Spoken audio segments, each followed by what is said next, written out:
but we're going to teach you about them. So in 1944, the Gingrich family was the first Amish family to come here and set up residency on 111 acres. When you drive through their properties, you see these little white houses, and they are schoolhouses. This one is a replica, but we did get inside to see what they look like. So when you get inside, you'll see how the Amish have schools. Basically, it's how they did way back in the day. It's just they didn't move with the times. They just stayed. K through 8th grade. After 8th grade, they're considered done and have learned all they need to know. They'll use the very simple, basic homeschooled material, and the only difference between this building and theirs is the heater would normally sit in the middle of the room. But they'll walk to and from school. They'll put boys on one side and girls on the other. So in Math, reading, and writing is the three main subjects that they're taught, K through 8th grade. After 8th grade, now every family farms, but each gentleman will have a trade. So by trade, Grandpa Gingrich was a leather harness worker. So the next building we're going to go to is his harness shop. Technology came about.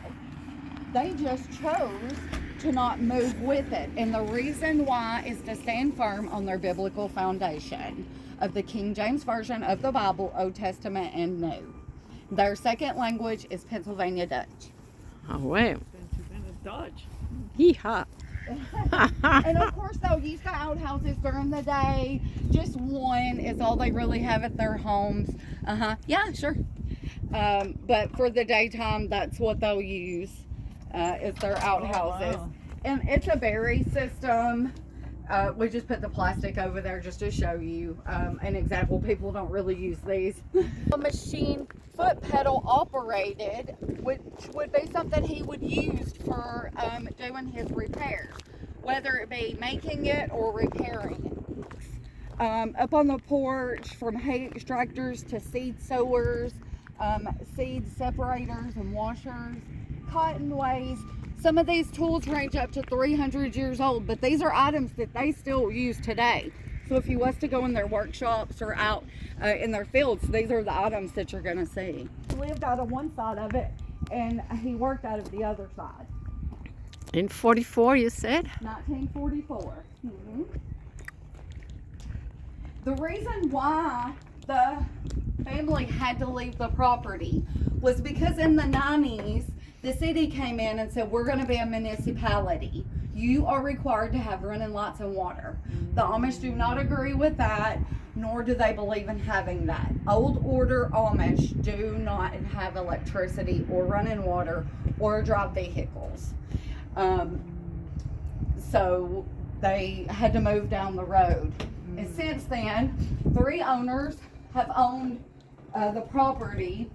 The first one turned it into a bed and breakfast. They added the water and the electricity and did some modifications, mostly in the house, and I'll show you those when we get in there. But otherwise, we've pretty much tried to put it back just like it was when they were here.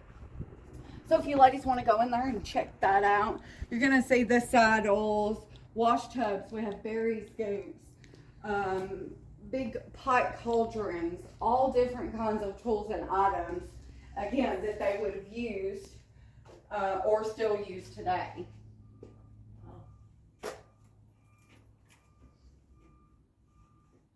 Anything diesel powered, they are able to use. So like a generator, a diesel powered generator, or anything that would take kerosene. No gas items or anything like that. So no big tractors and all of that helpful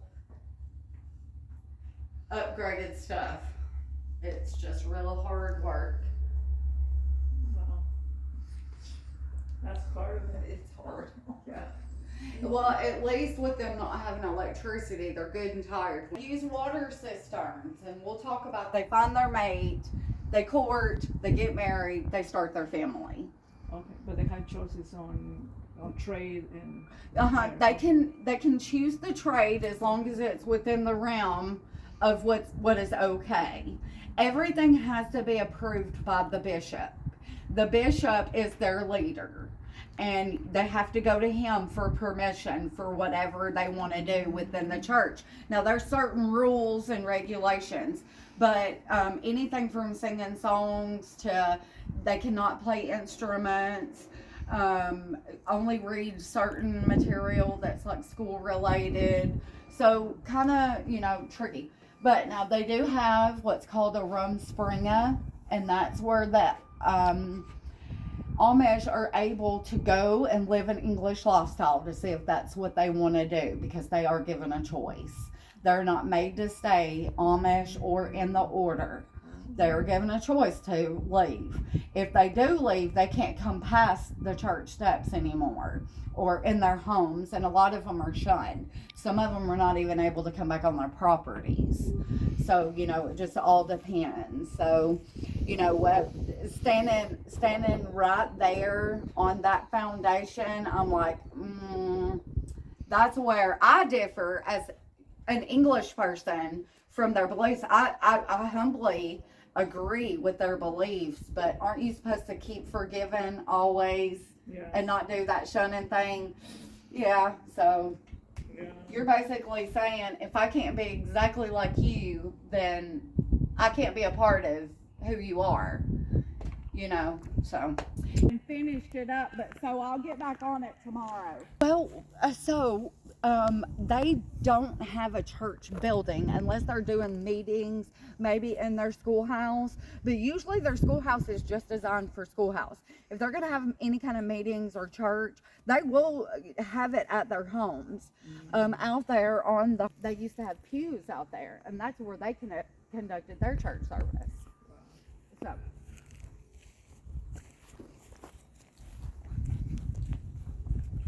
Here's the windmill we were talking about, and the way that it pumps the water in. It in need of repair. It doesn't work. But at one time, when it did work, it pumped the water into the house, and it flows underneath a cistern that goes underneath the house. Now, the newer Amish homes have what's called a plastic cistern that will hang on the outside of the house that can be powered by diesel. But these older homes, the cisterns float underneath the house. So these are items that you would see coming up on their porch: wood pile, push lawnmower, maybe even a baby bed. And we have it setting up as if, now the Amish don't do assisted livings or nursing homes. So Amish house is split family. So you have grandparents on one side, which is referred to as the Dawdi house. And this is the side we're going into first. And we have it set up as if Grandma would be cooking you breakfast when you come in. Wow.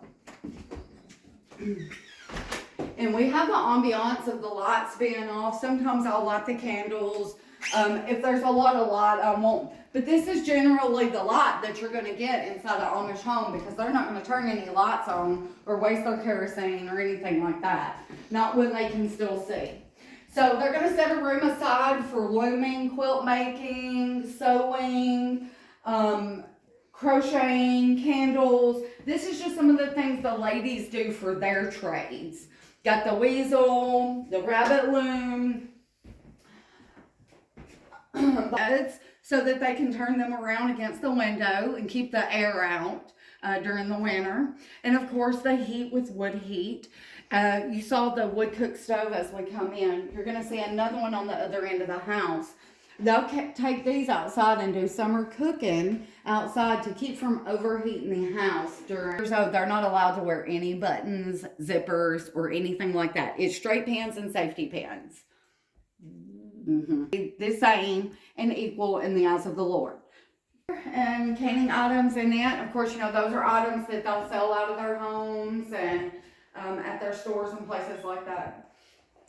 Most of them used to come up and sell like in the middle of town. Nowadays, they pretty much have the stores at their homes where you can just go straight to their homes.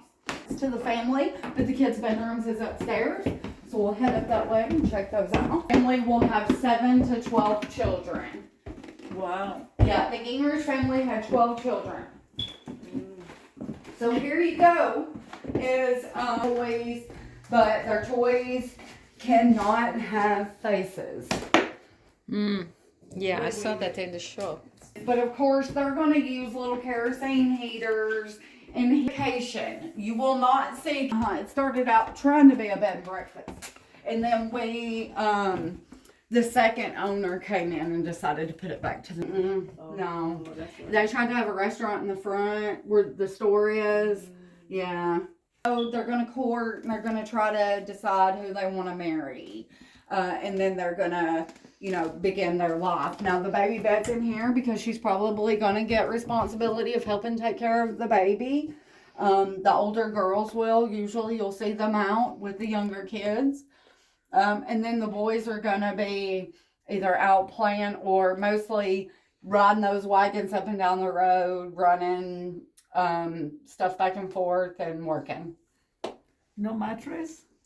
No, that's just like a kind of bed. They use mattresses more around here. That's just to show you one kind of bed that they could use. I would hope they would have more padding on it than that. Oh, I like that. I should have that on my chair. Cute, huh? Yeah, because then I felt my neck. I was reading in the morning and then I had my head not right. What's the right things? Oh, you don't have to if you don't want to. Sometimes the kids do. Oh. But that's just. What do they do or where do they go? Well, most of them, have big families anyway. So yeah. Now these came from Ohio, so that's where a lot of their family is. But now Ethridge, Tennessee is the second largest Amish community next to Lancaster, Pennsylvania. Oh. It started the movement in 1944, so we've been gathering them up since then. And that's a warmer too? The bed warmer is on their parents. There's, good and bad in every genre or every religion or every way of life. And the Amish way of life, they've got bad apples just like good apples. And how they have to be to start dating? They're not perfect, I promise you. They're not what? They're not perfect. Oh no, surely not.